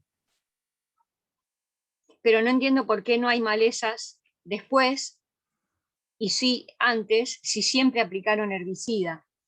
No, porque empiezan a aplicar cuando emerge el trigo, digamos. Ah, eso es lo que te preguntaba. Claro, Eso sí, es sí, lo que sí. estaba Empiezan a preguntando, aplicar claro. cuando ya está el trigo en el campo. Ah, A fines de mayo, cuando llegan los cauquenes, son todos los campos están en rastrojo. Sí. claro, ahí era, porque me parecía raro que hubiera maleza antes y no después, y se habían aplicado herbicida todo el tiempo. Eso es lo que No. Aplican me llamaba la con el cultivo, digamos. Claro. Bueno, otra vez te felicito entonces y Bueno, te muchas gracias, dejo María. con los otros jurados.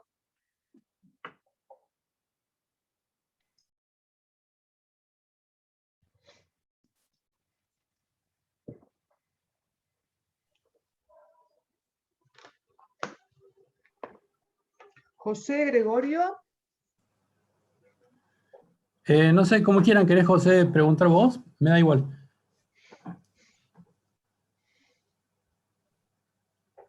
Perdón. Ahí está, ¿me escuchan? Sí. Bueno, si querés, Gregorio, sigo yo con las preguntas. Dale. Antonella, antes que nada, felicitarte por la tesis, a vos, bueno, y a todo el equipo de dirección. Muchas gracias. Ando con un problema técnico que estoy usando en este momento, teléfono para poder comunicarme, y mi computadora para poder visualizar bien la presentación, con lo cual me van a haber duplicado. Antonella, no te preocupes, no va a haber dos personas preguntándote en este momento. Bueno, ya te digo, te felicito porque es un trabajo muy, muy interesante que han realizado. Yo tengo algunas pequeñas preguntas o consultas o dudas, o más bien para un intercambio de opiniones, así que voy directamente a la parte que más por ahí en la cual estoy más familiarizado, que es la parte de las rapaces. Me llamó la atención, bueno, que en un área donde está bastante bien determinado, que es una región que es bastante propicia para el aguilucho langostero, no lo hayan detectado en los censos. ¿Hay alguna cuestión? Obviamente que también te iba a preguntar, a ver cuál era tu opinión. Hay una cuestión ahí temporal, porque hay una zona que se muestra en invierno y otra zona que se muestra ya más bien en primavera. Creo que, bueno, no alcanza, puede ser porque al final no alcanzan a captar en esa ventana temporal por ahí, ni siquiera a lo mejor la llegada de los aguiluchos, o es que fue un número muy bajo. No, el aguilucho langostero no lo observamos directamente. No lo encontramos en ninguno de los censos, sí. Y además, Sí, algo bueno, que yo no incluí en la tesis, digamos, pero tengo los mismos muestreos de la cuenca Mar Chiquita en marzo, abril. O sea, en los periodos que hicimos lo de zorro, también realizamos de día, y tampoco lo vimos ahí. No, esa especie fue... La otra no fue septiembre, octubre y no estaba, claro. Entonces es una cuestión de casi de temporalidad, porque a lo mejor octubre todavía no llega a captar la llegada de esta especie, lo cual es una pena porque es una especie que claramente dentro de lo que sería servicios ecosistémicos, hasta de las que más fácilmente se pueden percibir. Yo recuerdo cuando me tocó alguna vez hacer censos y encontrar algún dormidero, los mismos productores rápidamente la identifican como una especie que se alimenta de una especie que no quieren, que plaga, que no quieren saber nada, y hasta me preguntaban cómo podían hacer para atraerlos. Así que desde el punto de vista comunicacional, que también me pareció una parte muy interesante de lo que planteas al final como conclusiones, es una especie que se vende muy bien. Pero bueno, la cuestión claramente del diseño, que por ahí no se pudo captar. Bueno, les quedará por ahí, si el día de mañana quieren seguir replicando el estudio, considerar por ahí, porque claro, el aporte está bueno, en la parte de los cauquenes sí que las migratorias bueno, están considerados, pero justamente al revés, ¿no? Lo que sería su área de invernada, área de cría, en otro sistema migratorio que no es justamente el de las zonas boreales a las zonas australes que tiene el aguilucho. Y a lo mejor hay alguna especie más que, bueno, tenemos en cuanto a las aves, bueno, solo las rapaces, sería el ejemplo, pero hay muchas especies también migratorias de aves, insectívoras y demás que claramente podrían estar cambiando completamente, no para mal, sino justamente todavía mejores en cuanto a los servicios que pueden brindar en esta región. Sí, sí hubo varias especies de rapaces que vimos en muy baja cantidad, con lo cual no pudimos hacer los modelos, como el lechuzón de campo, el lechuzón orejudo también, que bueno, que directamente no teníamos, creo que 5 observaciones, con lo cual no nos servía para poder hacer todo el modelado. Pero sí, sí, por supuesto, cuantas más rapaces podamos encontrar es mejor porque analizamos la comunidad de manera más completa. Sí. Sí, justamente eso te iba a preguntar. Finalmente el halcón plomizo, que está en la lista de especies que se han detectado, no sé si no queda en el análisis o es una de estas que se han detectado con muy poco número, ¿o sí? El plomizo sí, lo detectamos Sí. muy poco. Sí. Ah, mira. Sí. O sea, Un poco más en la Pampa, en la región de la Pampa Austral, pero también fue muy bajo el número. ajá. Sí. Y algo también que nos llamó la atención fue que en la cuenca más chiquita el milano blanco también lo detectamos muy poco. ¿Alguna razón? O sea, esto, que se les haya, no sé si La tienen verdad que, datos bueno, en realidad, previos. sí, en realidad en los censos hay trabajos en donde están mostrado el milano blanco en la cuenca, pero a mí se me ocurrió por ahí como que está más asociado a la parte de cultivos en esta zona, ya que es donde, bueno, por ahí más roedores puede consumir, que por ahí en la zona más ganadera o de humedales no está tan presente, pero sí, bueno, es algo igualmente que creo que estaría bueno analizar con abundancias también, no solamente con los datos de presencia, sino evaluar las abundancias en función de estas variables ambientales como para poder ver y analizar por qué no están estas aves en los lugares donde encontramos las ausencias, que es algo que este análisis, bueno, es una de las limitaciones de este análisis, ya que no nos permite estudiar qué pasa en los lugares donde no están. Y te hago una consulta sobre eso, justamente, creo que un poco ahí María recién también lo planteó cuando te preguntaba por los zorros, épocas reproductivas, no reproductivas, porque aunque no está planteado así en cuanto a las diferentes estaciones mostradas en cada área, sí puede haber algún efecto en detectabilidad justamente por eso, ¿no? Hay especies que, por ejemplo, como los miranos que comentabas, que en invierno tienen comportamientos gregarios de dormideros comunales, en primavera, justamente en época reproductiva son territoriales. Puede pasar algo parecido con los chimangos, entonces que puede haber diferencias y que a lo mejor, bueno, eso un poco te limite algún análisis comparativo entre las dos áreas justamente por haber sido mostradas en momentos distintos. En momentos distintos. Sí, puede ser que el tema de los comportamientos gregarios de alguna de las especies sí. En la Pampa Austral tampoco fue que encontramos en invierno grandes agregaciones de milano blanco, más que nada encontramos individuos, no fue que se encontraron grandes grupos. Pero sí, por supuesto que es algo a tener en cuenta. Nosotros nos basamos principalmente en que era el mismo tipo de ambiente, con lo cual no había tanta variación en ese sentido, pero comportalmente creemos que bueno, puede llegar a haber alguno. Y perdón, ¿qué es la otra cosa que me preguntaste? De la detectabilidad. Sí, la detectabilidad claro. en este análisis no se tiene en cuenta, que eso también es una de las limitantes del ENFA, ya que al trabajar solamente con presencia, por ahí consideramos que las zonas con cultivos y las zonas ganaderas tienen el mismo tipo de detección, que sabemos que a campo no es lo mismo, pero bueno, este análisis no nos permite evaluar ese dato. Claro, no, yo me refería más bien no a una cuestión estadística de funciones de detectabilidad, sino que, bueno, que haya más individuos. Por ejemplo, lo mismo puede pasar con otras especies que de repente, como mencionabas, el mismo ejemplo que comentabas recién con el zorro, que haya individuos en dispersión, Sí. los resultados, entonces los que hayan salido de las camadas de esa misma temporada previa. Entonces, bueno, la verdad que la cuestión ahí de las diferencias de muestreos entre una área y otra, una haciéndola en invierno y otra más en primavera, o bueno, puede tener alguna cuestión ahí que a lo mejor hay que tener en cuenta el día de mañana para algún análisis comparativo entre ellas, ¿no?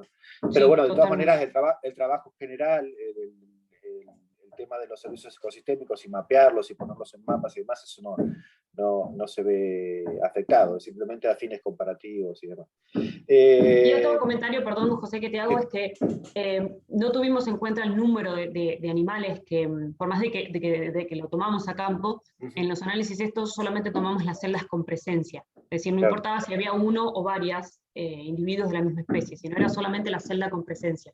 Pero bueno, eso es algo que queremos analizar en un futuro, evaluar las abundancias que tenemos en función de, bueno, particularmente la cuenca Mar Chiquita, que tenemos datos de otoño comparado con verano, con primavera, perdón. Sí. Claro. Bien.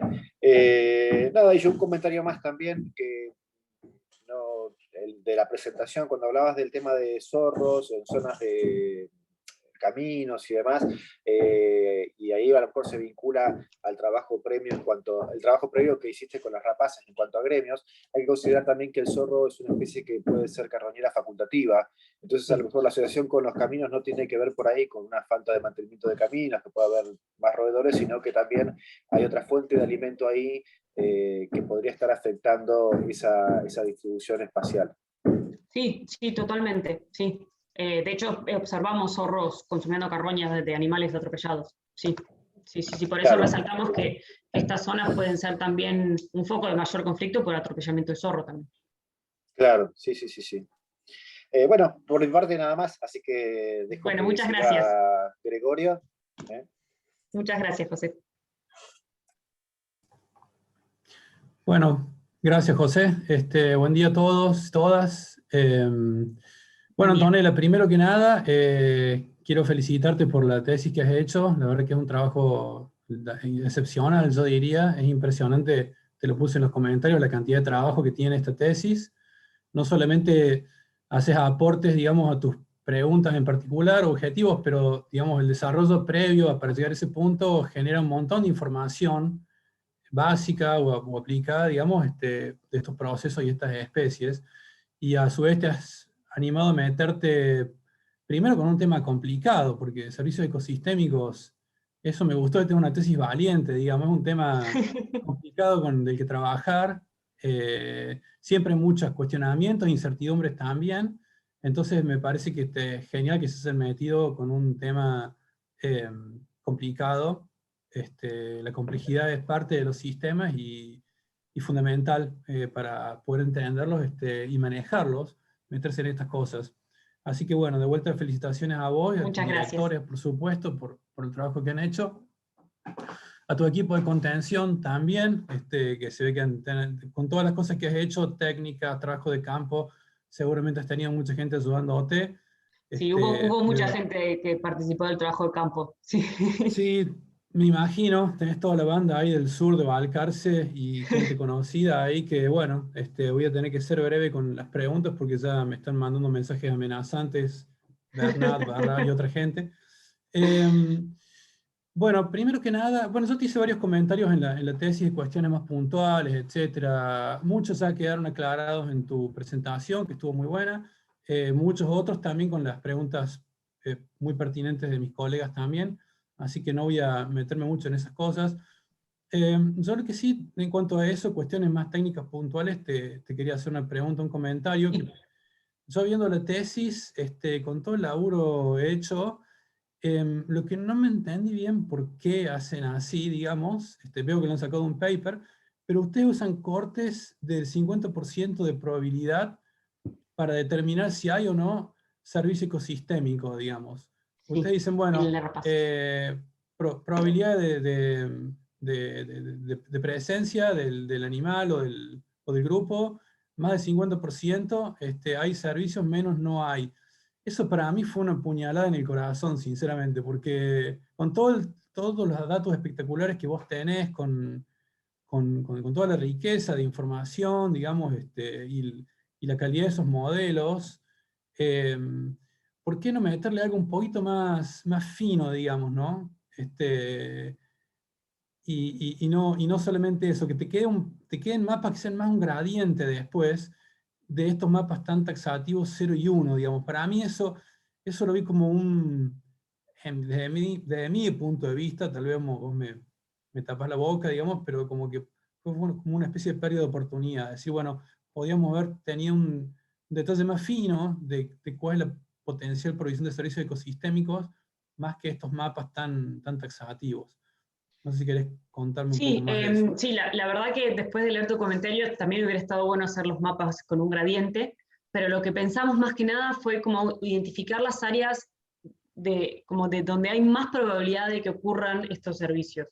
Pensando también después en las pautas de manejo que proponemos y en las zonas que son realmente más importantes para las especies y para la provisión de servicios. Como quisimos focalizarnos en estas zonas de mayor importancia. Pero sí, claramente, sí, hubiera estado muy bueno tener un gradiente como para poder evaluar de todos lados, sí.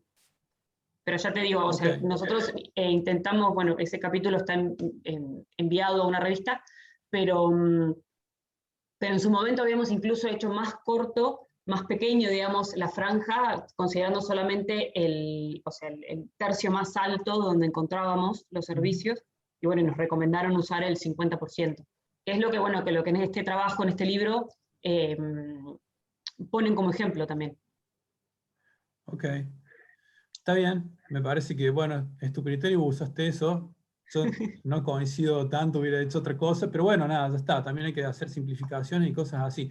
Y eso lleva tal vez a otro comentario más importante, digamos, que me parece un poco la limitante de esta aproximación, es que vos me haces, y en toda la tesis en general, mucho hincapié en donde hay servicios ecosistémicos y en las áreas potenciales que hay que conservar, etcétera, pero me estás dejando de lado a hablarme de otra cosa que tal vez es más importante, que son las áreas donde no hay, o tal vez no hay nada de servicio ecosistémico, digamos, tus zonas blancas del mapa, y la superposición de todas esas zonas blancas del mapa, digamos, y eso a mí me parece también una cosa interesantísima que podría haberse explorado más con mapas de gradientes, porque servicios ecosistémicos o estas funciones ecológicas que vos estás, digamos, estudiando, están dándose en todos lados, no es que no estén en los blancos, digamos.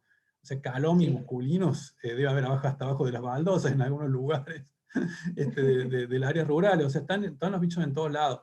Entonces, ¿qué me puedes decir de eso, digamos? ¿No te parece que estaría bueno cambiar un poco el foco a donde no hay servicio? ¿Y por qué te parece que no hay y qué deberíamos hacer en esas áreas? Sí, totalmente. También es importante para intentar promoverlos en esas zonas, ¿no? Donde no hay.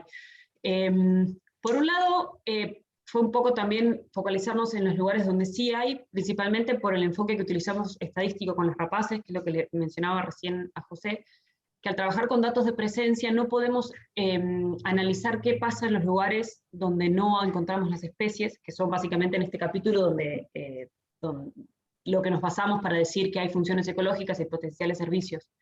Entonces, bueno, por eso por un lado. Y después también porque siempre intentamos darle como un enfoque positivo, es decir, como resaltar el rol que tienen estas especies en las zonas de mayor importancia, como te decía antes, como para focalizar en la conservación y en el manejo sustentable de esas áreas. Pero yo creo que a través de un estudio, más que nada de abundancia de estas rapaces, se va a poder entender mejor qué pasa en estos lugares donde no las encontramos y por qué no las estamos encontrando. Y eso también nos va a dar la pauta de por qué no estamos teniendo o una gran cantidad de servicios o una gran cantidad de funciones ecológicas en esas zonas donde aparecen en blanco en nuestros mapas. Pero me parece que el mejor, digamos, la mejor aproximación para poder evaluar eso sería a través de análisis de abundancia. Sí. Ok, sí, puede ser, digamos. Yo, nada, pienso que el hecho de que no hayas encontrado rapaces o no aparezcan mucho en ciertas áreas, o que el zorro tenga bajas densidades, te está diciendo cosas, digamos, también. Y bueno, también sería interesante también explorar más, incluso en las discusiones de tus papers, por qué pensás que hay estos huecos, que eso está buenísimo en tu tesis, que vos haces un estudio de qué variables están asociadas con digamos, la presencia de estas especies y la potencial provisión de servicios. Entonces estaría bueno por ahí ver estos huecos que están, qué son, por qué no hay ahí, y si se puede, si es viable, por ejemplo, o no, restaurar esos servicios ecosistémicos ahí. Sí. Nada, te lo dejo como Sí, no, dejo tu eso criterio, estaba como muy alguien bueno. diría. Sí. No, y en la parte de zorros creo que podríamos abordar esa parte, ya que tenemos detectabilidad y trabajamos con número de zorros, Sí. así que creo que podemos, sí, ahondar un poquito más en eso. Gracias. Sí, estaría bueno. Y otra cosa, después, bueno, uno generalmente habla de servicios ecosistémicos y realmente no hay tantas mediciones de eso, ¿no es cierto? Usamos proxy, yo también lo he usado, no es una crítica, digamos, es lo que se hace, porque uno asume que el zorro está realmente controlando roedores en ciertas zonas, uno asume que las aves rapaces están comiendo una cantidad, no sé, interesante de insectos potenciales plagas, etcétera, etcétera, etcétera. ¿Vos pensás que es así realmente para el área? Uno, digamos, cuando uno hace una tesis doctoral y te lees, qué sé yo, 300 papers de un tema, por ahí vos no lo has puesto o no lo tenés medido exactamente, pero uno le queda como una especie de idea, aunque sea por intuición, de decir, bueno, realmente acá estos bichos sí están o no están cumpliendo un rol como proveedor de servicios ecosistémicos. Y otra cosa relacionada a eso también es que ustedes trabajaron en caminos secundarios, terciarios, digamos, pero muchas veces, no sé, obviamente porque es un área inmensa, no puedes ir a hacer un laburo a pata metiéndote en lotes y cosas así. Pero también eso te genera un potencial sesgo, digamos, porque generalmente, sobre todo en la región pampeana, los bordes de caminos, las banquinas, son donde quedan pequeños elementos del paisaje que son hábitat para muchas especies, ¿no? Sí.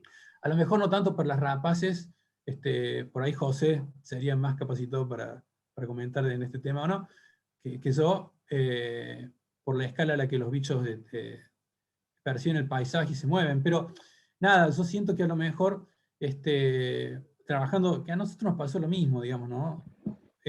Trabajando, digamos, haciendo muestreos cerca de caminos, tenés por ahí más concentración de bichos ahí porque están cerca de pequeños microhábitats, etcétera, pero en áreas que tenés lotes gigantescos, no sé si los bichos realmente están metiéndose hasta el centro de los lotes, por ejemplo, a cumplir el servicio ecosistémico que uno esperaría. No sé si realmente a esa escala también es una cosa homogénea, digamos, la potencial provisión. Y bueno, no, entonces quería saber qué es tu impresión, digamos, después de todo lo que leíste, lo que pateaste el campo y lo que viste, sobre estas cosas que te pregunto. Primero, si estas especies, si estos servicios que vos realmente estás proponiendo están sucediendo y si se están cumpliendo más o menos en una forma que sea homogénea en el paisaje como para que sean pertinentes o tengan una influencia o están delimitados a pequeñas porciones del paisaje a escalas más finas. Y primero yo creo que sí, que en algunas zonas sí pueden estar ejerciendo un buen rol en la provisión de servicios, que creo que obviamente habría que medirlo empíricamente, eso que es como por ahí lo hicimos en la parte de Cauquenes. Por ejemplo, en el caso de las rapaces, yo creo que el chimango y carancho y muchas otras especies que consumen, están reportados como que consumen una gran cantidad de insectos, y en los estudios de dieta encontramos que mencionan un montón de especies que son consideradas plaga en los agroecosistemas, y creo que teniendo en cuenta que estas especies son generalmente son más generalistas en cuanto a sus dietas, creo que los picos de abundancia de estas especies que son perjudiciales pueden, o sea, podemos suponer que van a predar sobre ellas ya que son más abundantes. Entonces creo que sí, creo que en esos momentos el rol que podrían tener estas especies es importante, que obviamente va a depender del número de rapaces o de zorros que podamos encontrar en los campos también, ¿no? Y que los productores los dejen estar y que las condiciones del paisaje sean positivas como para que puedan los ecosistemas albergar estas especies. Pero sí creo pero me parece que está más parchado y no es constante a lo largo de todo el área, eso seguro. En el caso de las rapaces, por ahí en esta zona no encontramos que son perseguidas por los productores, como sí pasa con el cóndor o con el águila coronada, por ejemplo, sino más que pueden llegar a sufrir efectos indirectos de esta fragmentación y de los cambios en el uso de la tierra. Pero en el caso del zorro sí vemos una persecución directa y constante por parte de los productores, con lo cual ahí sí por ahí el rol que tenga esta especie en el control de roedores puede estar también determinada por cuántos los dejen estar en sus campos también. Por eso también esta idea de resaltar el rol positivo que pueden tener las especies que están en conflicto, como para no solo mirar la parte siempre negativa del conflicto. Y por otro lado, lo que me decías de los caminos, sí, estoy de acuerdo, hacer censos por caminos tiene su sesgo, obviamente. En el caso de las rapaces, bueno, hay un montón de estudios acá en la región pampeana que trabajan con caminos y que muestrean, y creo que al considerar variables de paisajes, como que estamos considerando no solamente el punto donde las observamos, sino también todo el área de acción en el que se mueven, con lo cual esta escala en la que trabajamos por ahí está bueno para eso, como que no solamente considerar o sea, el punto exacto donde la vimos, sino también todo el ambiente que está alrededor. Y en el caso del zorro, hay muchos trabajos en el sur de Francia, con otras especies de zorro, donde hacen este mismo trabajo. Y ahí plantean que al ser una especie bueno, generalista y que además también está muy como asociada a los seres humanos, o que está más que asociada, acostumbrada a la presencia de los seres humanos, en áreas con grandes cantidades de caminos, con gran tránsito de vehículos, como que se acostumbran y como que no se ven tan afectados por nosotros yendo por la transecta, por ejemplo. Y eso puede hacer que no se espanten o que no se acerquen a la transecta, que es uno de los supuestos del distance, de hecho, que utilizamos con el zorro. Pero sí, obviamente que los bordes de camino son los lugares de los pocos lugares donde se mantienen los ambientes originales en esta zona. Sí, eso lo hemos visto trabajando también en el área. Sí. Una última pregunta o comentario en realidad. Sobre el capítulo de Cauquenes, que me pareció buenísimo, es súper sólido y tiene un trabajo impresionante. Nada, simplemente un par de preguntas para desburrarme nomás, pero digamos el ataque de los cauquenes o el pastoreo en los campos, ¿han visto si se concentra en algunos campos en particular, digamos? ¿Cómo es más o menos la distribución de ataques, o perdón, de pastoreo de los cauquenes o del nivel de daño en los cultivos, digamos? Esto, digamos, nada, para que veas de dónde viene mi comentario, yo he colaborado alguna vez con Jaime Bernardo, discusiones con él sobre el tema del ataque de las palomas a lotes de sorgo y de girasol, y nos preguntábamos siempre porque ellos encontraron que había como unos poquitos lotes en realidad que sí eran realmente afectados gravemente. Por lo que yo veo de tus resultados, ningún lote realmente es afectado gravemente, que diga hay que tirarlo, acá hay que empezar de vuelta. Y después lo que ellos veían es que las palomas no atacan a cualquier lote o no se posan en cualquier lote, sino que tienen que tener algunas características espaciales a diferentes escalas que hacen que por ahí sean más elegidos que otros por las palomas. ¿Puede pasar lo mismo con el cauquén? ¿Puede usarse eso de alguna manera de manejo? ¿Te pensás? Sí. Eso primero, y ahí para que hables de una sola vez de las dos cosas. Está buenísimo, me encantó lo de que los bichos morfan malezas como locos, digamos, y sería genial ver si realmente prefieren las malezas cuando no tienen otra cosa. Perdón, cuando tienen trigo también. Cuando tienen trigo, no hay malezas ya. Pero estaría bueno también ver si los tipos pueden usar un poco de menos agroquímicos gracias a los cauquenes, y si a lo mejor se puede diferir un poco la siembra del trigo. Ese es el biólogo hablando más que un agrónomo que no soy. O sea, como que dos formas de manejo, digamos así, temporal y espacial de los lotes para evitar minimizar los ataques. Nada, quería saber tu opinión sobre eso nomás. Sí, no por es un ni siquiera algo lado, referido directamente a tu tesis. Sí, por un lado sí hay un trabajo de mi directora, de Julieta Pedrana, el del 2014 y el del 2018, donde evalúa calidad de hábitat y abundancia de cauquenes en toda esta zona, en donde se ven algunas características de paisaje que hace que favorezcan la presencia de cauquenes, que sean áreas cercanas a los cuerpos de agua, principalmente en zonas altas, cercanas a cultivos también, porque bueno, es lo que utilizan para comer. Pero principalmente que estén cerca de estas lagunas o estos bajos que utilizan como dormideros también. Okay. Y particularmente en esta zona donde nosotros trabajamos es lo que consideramos de mayor aptitud para las tres especies, y trabajamos en campos en donde históricamente siempre hubo cauquenes. Eso también es algo que, bueno, mi grupo viene trabajando hace un montón en esta área, entonces fuimos directamente a los campos en donde sabíamos que había, bueno, para poder evaluar todo esto, ¿no? Pero incluso así hubo uno de los lotes que tuvimos que descartarlo porque no pastorearon en ningún momento de la temporada. De hecho, trabajamos con 8 lotes porque uno no bajaron nunca.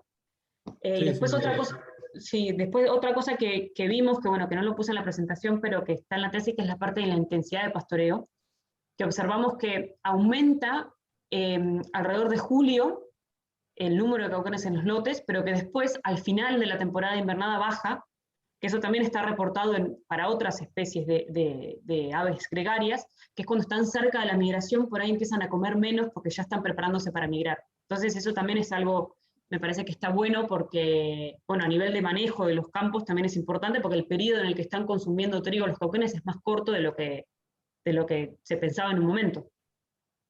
Y otra cosa que también vimos en los lotes es que no los pastorean de manera homogénea. Dentro del lote como que creemos que hacen una selección de parche que puede estar afectado ya sea por la cercanía al camino o el tendido eléctrico también está reportado que afecta, o cortinas de árboles, eso también puede afectar, o sea, más que nada la visión que tengan de detectar depredadores, es lo que está más que nada citado en la bibliografía, que puede afectar selección de parche dentro de los lotes.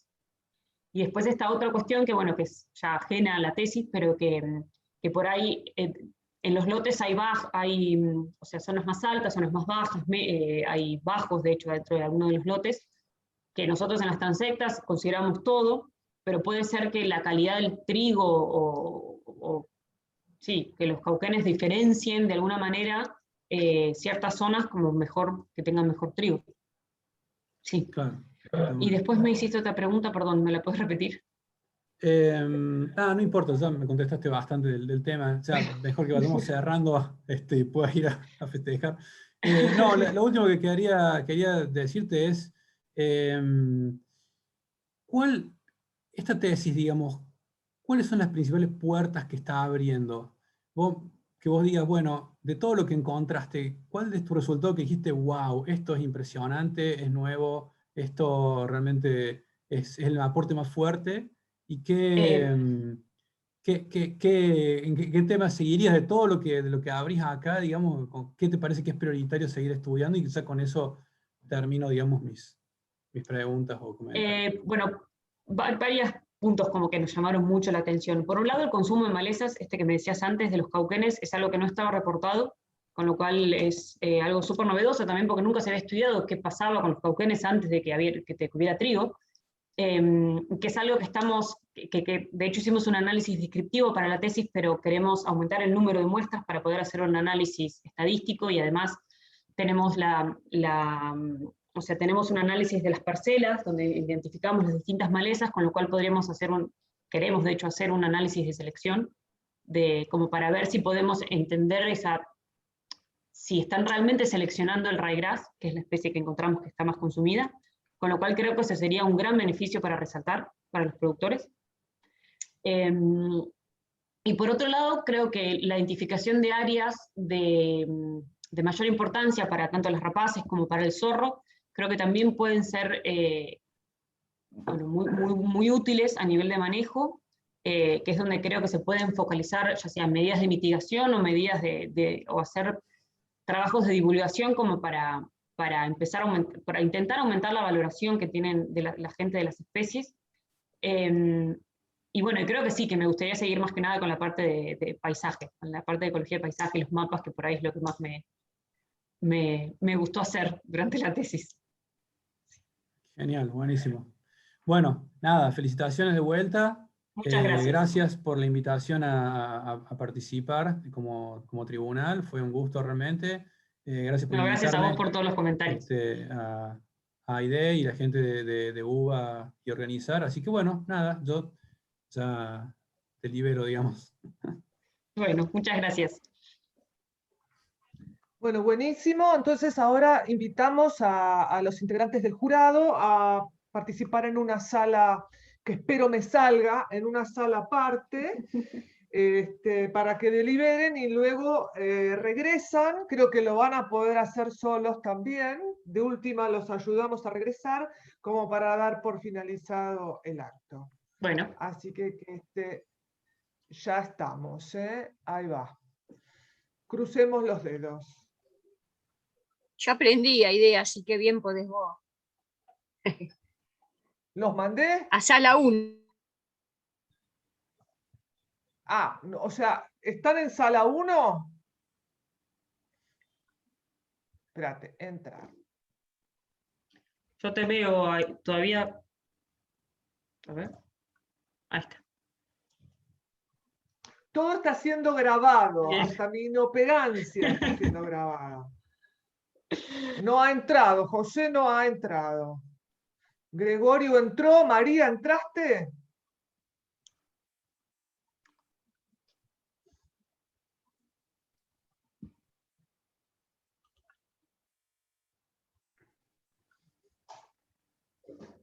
Si no están acá es porque se fueron a la sala. Ah, ¿no están acá? ¡Qué No, suerte! claro. No, están no, en o sea, otro me pone lado. contenta que no estén acá y que estén en la sala. Me pone Claro, realmente muy claro. contenta. Me vas a tener que pasar a la sala con José esta está acá. identificación. Ah, José, a ver, espérame, aguantame un cachito, José, por favor, te pido. Pasame Porque los dos estoy, usuarios, digamos. Sí, ahí vamos, José. Entonces, ustedes pueden charlar de otra cosa mientras. Sí, pueden conectarse Entonces- todos ahora un ratito. Pueden prender las cámaras un rato. Entonces, Hasta que vuelva el jurado. sin asignar. José. José Hernán, está como José Hernán. Acá está, Sí. José Hernán. Sí. Asignar, ya te estoy viendo, José. Ahí vas. Bueno, Chao. bueno, gracias. Chao. Chao, José. Se fue, José. Listo. No, ¿se fue? Sí, ahora sí. Sí, se fue. Pueden prender las cámaras un rato ahora para relajarse y hasta que vuelva el jurado. Yo tengo Bueno, tantas gracias. preguntas para hacer porque me encantó. De todas formas, Muy- te las voy a hacer después de forma Cuando presencial. quieras. muy buena la tesis. Gracias, Vivi. Hermosa, hermoso trabajo. Realmente Muchas gracias. felicitamos. La verdad que Felicitamos la pasé muy bien haciéndolo, así que Sí, se nota es un buen cierre. tu buena, tu pasión por el tema, ¿no? Porque en definitiva hay mucho de eso atrás. Sí. La verdad Felicitaciones que fue también mucho para trabajo de campo que Julieta, creo que Mateo. nos divertimos mucho. Exactamente. Esto es como esperar afuera del aula Burkhardt, tal cual. Uno de Sí. los participantes me lo Claro. preguntó. Sí, es el paralelismo de la virtualidad. Exacto. Julieta la veo, pero Néstor también está, pero está sin cámara. Ah, ok, eso quería ver dónde estaba. Pero pueden prender ahora, es un ratito. No, tenemos tiempo. Ahí está Néstor. Felicitas. Ahí puse la cámara para que me vea. Ahora sí. A mí no, a Antonella.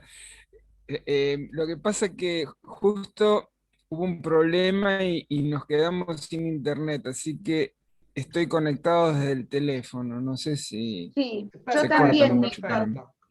No tengo internet hace más o menos una semana. Vivo a teléfono y si se corta el teléfono, perdido total. Sí. Bueno, yo que en realidad quiero aprovechar este momento que no están los jurados, que los podemos criticar. No, mentira. Se está grabando todo, aviso. Perdón, Julia.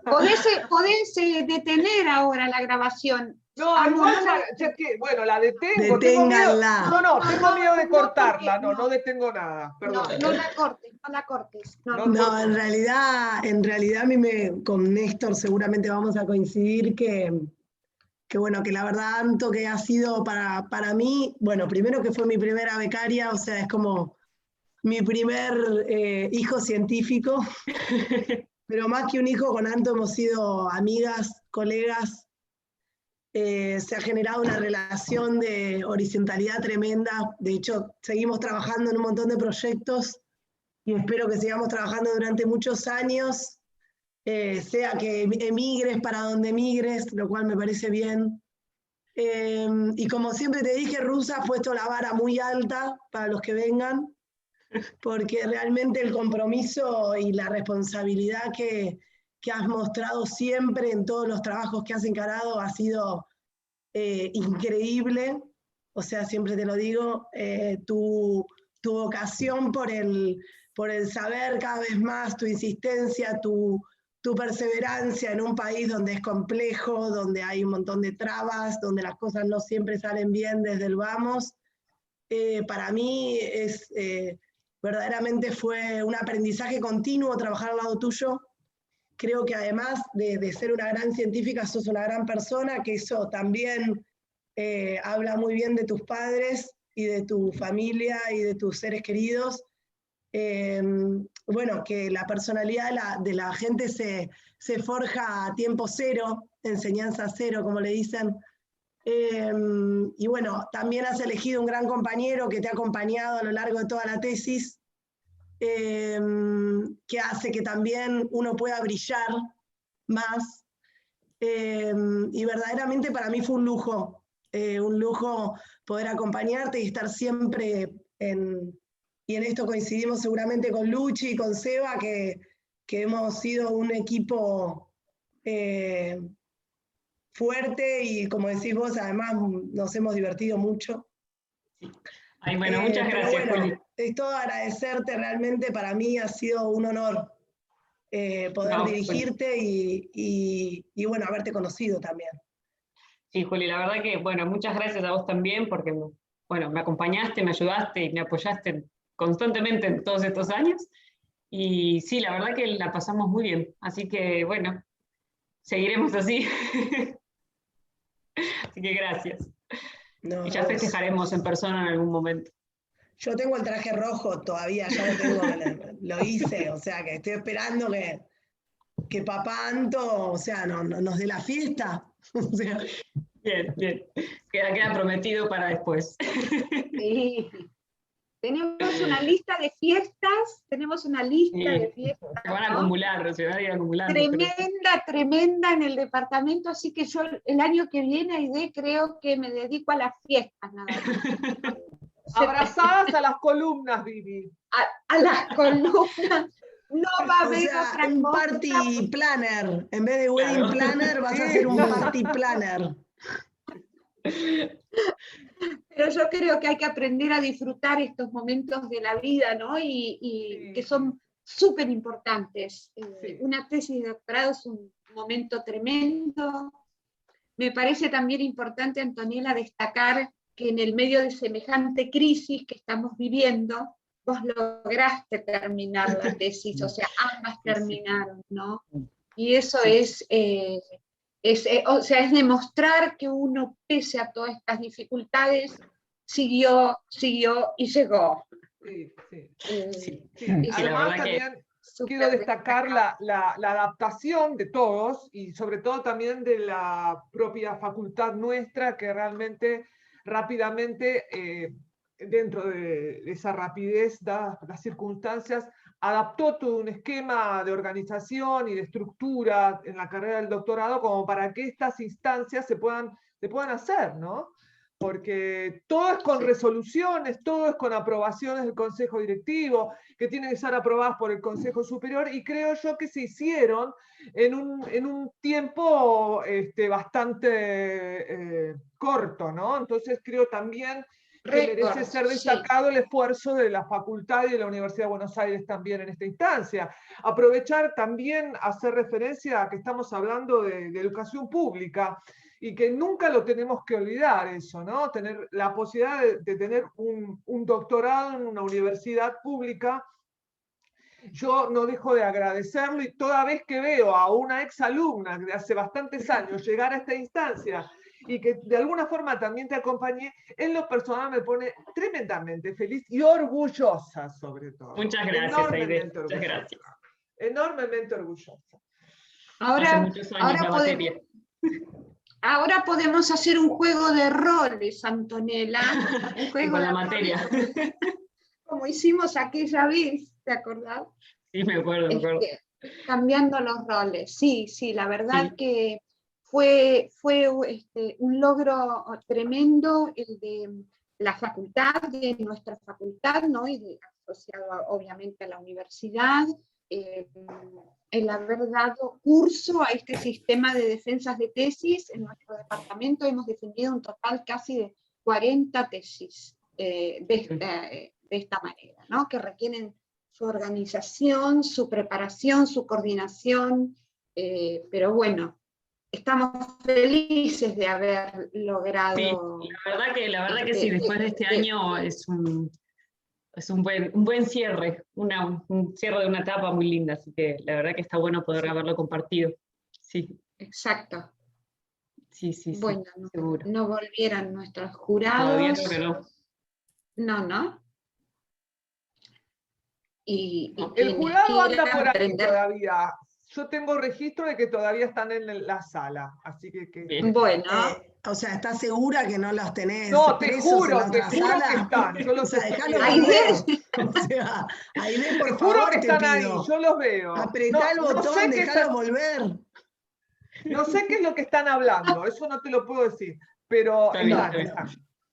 Chusmiemos, danos audio, por lo menos. Claro. No, nosotros, se supone que esta es la instancia donde la subcomisión podría llegar a intervenir, ¿no? En caso de que otra instancia, en caso de que hubiera algún problema, pero no es el caso, claramente. Esperemos que no. Así que, No, bueno, yo la tengo a la doctora Bush, cualquier cosa la tengo en el teléfono también, o sea que si no puede venir me va a avisar seguramente y está todo bajo control. Está todo bajo control. Está todo bajo control. Sí. Afortunadamente. ¿Quedó claro entonces, Antonella, Julieta y Néstor, que va a ser Antonella quien va a ser convocada en su momento por la oficina de posgrado para venir a firmar el acta, ¿no? Y en caso, todo esto es para que puedan comenzar a tramitar el título. Bien. O sea, ¿sí? Digamos, una vez que nosotros elevemos el informe, ya ahí posgrado empieza su proceso, ¿no? Porque todo esto tiene que ir a UBA, tiene que ser controlado, ¿entienden? Es un trámite importante, digamos, pero bueno, el título de doctor es el máximo título que se puede obtener.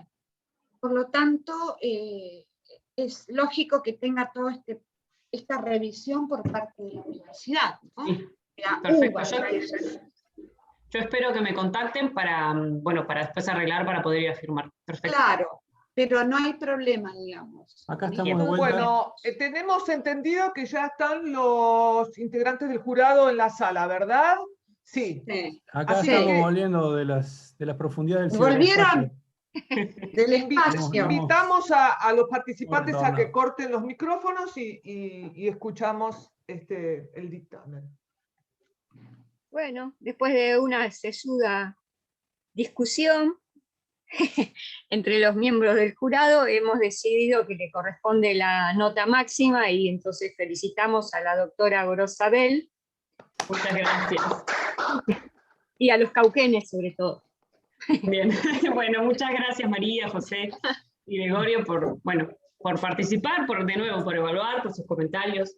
Así que aportaron mucho a que mejore esta última versión de la tesis. Así que, bueno, muchas gracias y bueno, a todos por estar presentes. Bueno, como miembros de la subcomisión de doctorado, felicitamos a la doctora por la Universidad de Buenos Aires, especialidad en Ciencias Biológicas, Antonella Gorosabel. Muchas gracias. Pueden aplaudir y ver las cámaras, ver a los participantes. Y faltan los sanduchitos, qué mal. Sí, claro. Te los debo, María, para la próxima.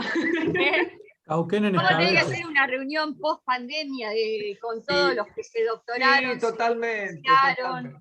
todo, ¿viste? Totalmente.